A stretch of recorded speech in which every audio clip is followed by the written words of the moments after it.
ओम गुरु ब्रह्मा गुरु विष्णु गुरुदेव महेश्वर गुरुरेव परम ब्रह्म तस्मै श्री गुरुवे नमः।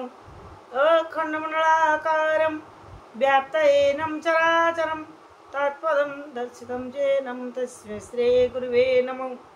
तस्मै श्री गुरुवे नमः। तस्मै श्री गुरुवे नमः। ओम नमः भगवते वासुदेवाय नमः।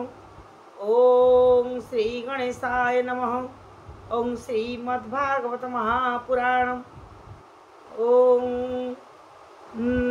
नवम स्कंद एकादश अध्याय। गोविंद गोविंद गोविंद पदुगालुची मकरंद से मकरंद पान करी एड़े तरिले ब्रज नारी से ब्रज नारी पयरे मन मरहु निरंतरे मो मन निरंतरे रहु हा कृष्ण बोली जीव जाऊ हा कृष्ण बोली जाऊ जीव मते उद्धार राधाधव। गोविंद गोविंद गोविंद पदुगालुची मकरंद से मकरंद पान करी एड़े तरिले ब्रज नारी नारी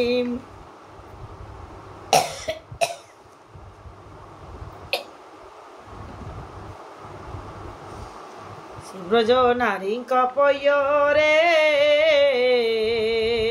मन मथाओ निरंतरे मो मन निरंतरे थाऊ हा कृष्ण बोली जीव जाऊ हा कृष्ण बोली जाऊ जीव मते उद्धार राधाधव। अयोध्यापुरे राम राजा भाई को संगे पाली प्रजा जज्ञाति जहा जहा कोले वर्णित एकादशरे श्री सुखवाच। श्रीराम राज्ये राजा होई श्रीराम राज्ये होई राजा आनंदे पाली जन प्रजा आनंदे पाली जन प्रजा श्रीराम राज्ये होई राजा उत्तम कल्पे यज्ञ कोले वशिष्ठ सर्व मुनि तुले विप्रंकु चारि वेदुबरी दक्षिणा देले चित्त भरी भूमि की करी चारि भागे भागे दक्षिणा देले अनुरागे ओ तांको पूर्व दिगे देले अधुर्य पश्चिमे जन्मी कल्पिले उत्तर दिगे सामुगाने ब्रह्मा को दक्षिण विधाने ब्रह्मणे देले चारि दिशे आचार्य देले अवशेषे सीता संगते रघुपति आचारी गृहस्थंक गति अनेक वस्त्र रत्न देरे संतोष करी सर्वजने अनेक वस्त्र रत्न धने संतोष करी सर्वजने अनेक वस्त्र रत्न धने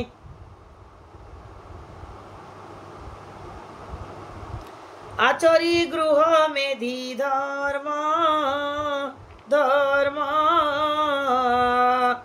वेद विहिते जेते कर्म ब्राह्मणे देखी साधु कथा श्रीराम पादे कले चिंता रामंको निकटे मिलिले अनेक स्तुति वाक्य कले कहिले प्रिय भाव बही हो नाथ एथे कार्य नाही। आम्भे कहिलु वेद धर्मे धर्मे तोते न जानी मति भ्रमे। तोहर राजे तू ही निया आम्भर हृदय सदा था। ए मन्ते केते दिन गला शुण हो गोविंदर लीला। दिने कराम रात्र काले बुलंती निज भृत्य मेले। जस अजस जस अजस के चिंते ए मन्त विचारी गुपते। सुनिले एक गृहाश्रमे पत्नी की बोले गुरु तमे। तू दुष्टा नारी घरु जाओ मुना छुईबी तोर देह। असती पर गृहाश्रमी मुनु हे राम प्राय कामी। से जन्ने सीता घेनी घरे आनंदे गृहाश्रम करे। ए मन्त शुणी तार मुखे आगृहे मिलिले मन दुखे। शुणी न लोक अपवाद चिंता बसिला राम हृद। सीतार गर्भवास देखी तार विच्छेद महादुखी। ए लोक अपवाद भय करिबी केवल उपाय। लक्ष्मणे राई रघुनाथ ता संगे भालिले कांत। बोइले सीतांकु विपिने आनिबेसी आस तु बहने। तक्षणे राम आज्ञा पाई सीतांकु बने नहीं थोई।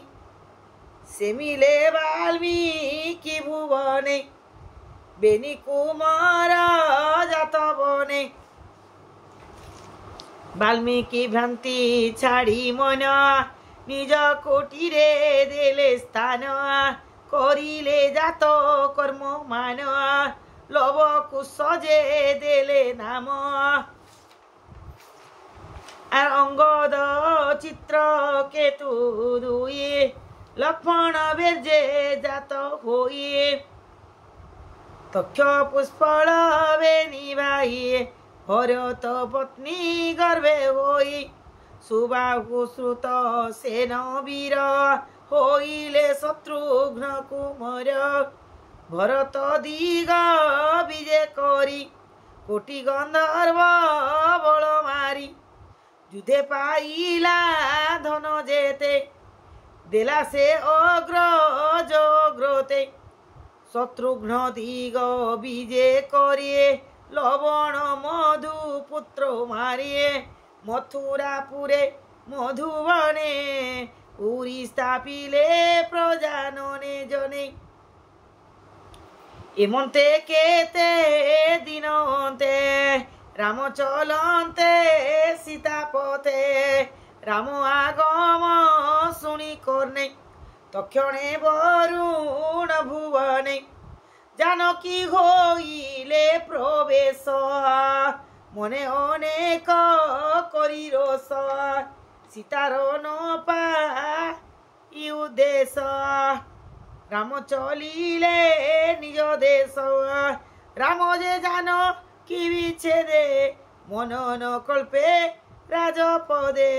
सीतार गुण चिंती मने निद्रा न माड़ो इनयने। कंठ कुंठित शोक पुरिए चित्त को न पारंती धरिए। स्त्री पुरुष संग एहिए केश हे नर देह बहिए। से दिनु ब्रह्मचर्य करी राम होइले ब्रह्मचारी। वर्ष सहस्र त्रयोदश निरते ब्रह्मचारी वेश। अखंड अग्निहोत्र कोले বশিষ্ঠ আদি মুনি তুলে দক্ষিণা দেলে তোষ চিত্তে সন্ধ্যা মধ্যাহ্ন বিরতে সংসারে থই নিজ যশ সোধামে হইলে প্রবেশ बोलती सुख ब्रह्म ऋषि सुन हो राजा कुरुवंशी रामचरित तो ग्रते संक्षेपे कहिली मुतते जेहा श्रवण शुणती दुर्गम संकट तरंती बोलई विप्र जगन्नाथ नवम स्कंदे भागवत रामचरित पुण्य कथा जेणे खंडई भव व्यथा इति श्रीमद्भागवते महापुराणे पारमहंस्या संहितायां नवम स्कंदे श्रीरामचरित नाम 11 अध्याय समाप्त।